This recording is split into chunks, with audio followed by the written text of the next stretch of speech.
예를 들면 생명의 열쇠로 한반도 평화가 뿌리를 내리려고 하는 게 그게 맞다. 그리고 그런 과정에서 통일되게 돼 있지. 평소에 작은 신뢰가 축적했을 때 그 취약성을 노출해도 함께 극복할 수 있다는 얘기죠. 내가 미래를 바꿀 수 있다는 신념, 정치를 바꿀 수 있다는 신념을 가진 사람들이 정치적 자아효능감이 높듯이 미래 자아효능감도 미래를 바꿀 수 있다는 신념이 높을수록, 그러니까 사실 반전의 선생님들이 필요한 거죠. 공화주의는 자신의 외부로 끊임없이 자기를 열어두고 보이지 않는 자들을 보이게 하는 공동체. 이게 공화주의의 핵심 정신이 아닌가. 그러니까 그건 뭐 민주공화국 어떻게 하자는 얘기냐. 첫째, 시민권을 어떻게든 확장을 해야 된다. 두 번째는 함께 사는 상생의 공적 제도를 축적하는 것입니다. 세 번째는 대통령 선거에 모든 걸 맡기는 것이 아니라 일상의 국정과 정치를 어떻게 민주화할 것이고 유능화할 것인가의 문제입니다. 나와 세계 사이에 수많은 정보들을 넘어서 맥락을 한번 만들어 보는 일, 다 생략돼 있는 나를 주인공으로 다시 불러낼 수 있어야 된다. 나와 세계가 연결되는 지점을 만드는 것이 메시지입니다. 그러니까 서로가 서로한테 돌보고 의존하는 것이 부담스럽지 않아서 꾸린 공동체들. 그 공동체에서라면 어쨌든 기반은 사랑일 것이고 혹은 우정이나 의리일 수도 있겠죠. 거기서도 정치가 발휘된다면 저는 그 관계가 우리를 지켜줄 거라고 생각해요. 인공지능은 유인화시켜서 인간화되고 인간은 거꾸로 인공지능화되는 것. 그걸 사물화라고 하고 더 나아가서 그 관계가 완전히 역전되면 물신화인 것이고, 윤리적 기준 하에 우리가 법률과 정책을 이렇게 만들자 라고 해서 법률과 정책을 만들고 거기서 AI 기술을 다뤄야 됩니다. 사회적인 지능, 사회적으로 교류하는 인간으로서의 노동이 빛나는 직업이나 행위들이 더 중요해질 겁니다. AI 인공지능 정책이나 인공지능 거버넌스에 국한돼서가 아니라 우리나라를 앞으로 어떤 발전의 방향으로 끌고 나갈 것인가. 내가 믿을 곳이 있구나, 기댈 곳이 있다라는 그 신뢰의 어떤 경험이라는 것, 그 준다는 것도 의미가 있다. 그게 살아가는 힘일 수 있다.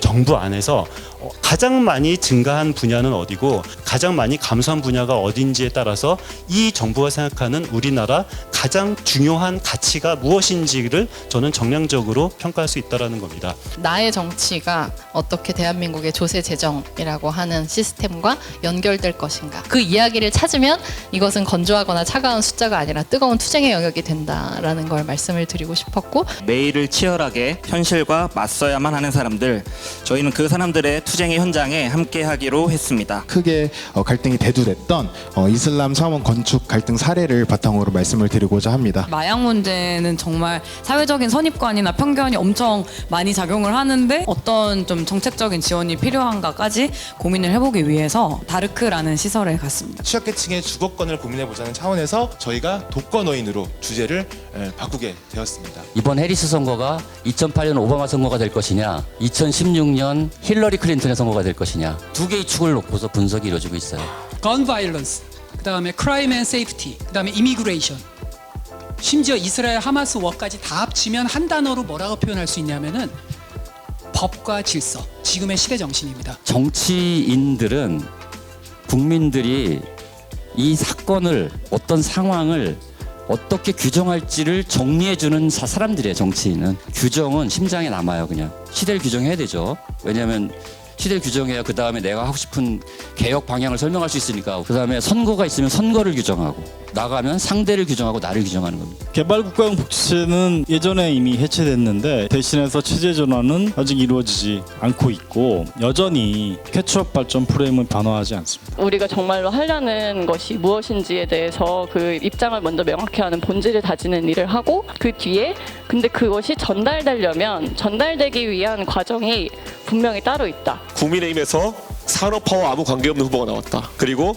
민주당에서도 민주화랑 아무 상관없는 후보가 나왔다. 뭐 갖고 장사하느냐에 굉장히 고민의 지점이 왔다. 저희는 굉장히 실질주의적인 아젠다들을 많이 내려고 하는 거죠. 여전히 권위주의라니까 지금. 그래서 새로운 형태로 우리가 나가지를 못하고 여전히 과거에 얽매인 상태로 놓여 있고, 그 싸움을 지금 대부분의 이 정치권에 있는 이 나이 든 세대들이 지금 다 하고 있는 거죠. 왜 세상은 이 모양일까? 왜 내 인생은 이럴까? 왜 내 이 문제 곁에는 아무도 없을까? 라고 생각하는 수많은 사람들을 대신해서 질문을 해야 되는 사람들이 이 시민들의 진짜 질문을 던지지 않고 가짜 질문들로 자기에게 주어져 있는 시간을 채우고 있기 때문에 저는 이 부분에 대해서는 이제 여러분과 함께 우리가 어떻게 다른 종류의 진짜 질문의 시간을 정치에서 더 늘려나갈 것이냐. 여러분들도 지금 각자의 정치 성향을 가지고 모여있으니까 다른 이들의 정치 성향을 가지고 분석하거나 저 사람은 왜 저런 정치 성향을 가졌을까 알아야 사실 이해가 될 거 아니에요. 그래야 자기의 특성을 이해할 수 있습니다. 내가 나다워져야 다른 사람들의 나다움을 존중할 수 있죠. 뭐 저라고 다 알겠어요. 모르지 당연히. 전 전문대 8년 다녔어요. 우리 엄마가 네 의대 다니나 그랬단 말이에요. 돈 안쪽은 사회 안전망이 무너지는 거고 바깥쪽은 생태 한계선을 넘어가는 거니까 대한민국 국민이 이 안쪽으로 떨어지면 사회 안전망이 모자라는 거고 바깥쪽을 넘어가면 이제 기후재난으로부터 위협을 받는 거라는 거죠. 어업 방식도 그렇고 농업도 그렇고 지역 소멸 문제도 그렇고 그러면 그분들이 우려하고 그 지역 사회가 그 농업 생태계가 그 어업 생태계가 지속 가능하지 않다고 생각하는 문제를 기후위기 대응하는 과정 속에서 같이 풀어줘야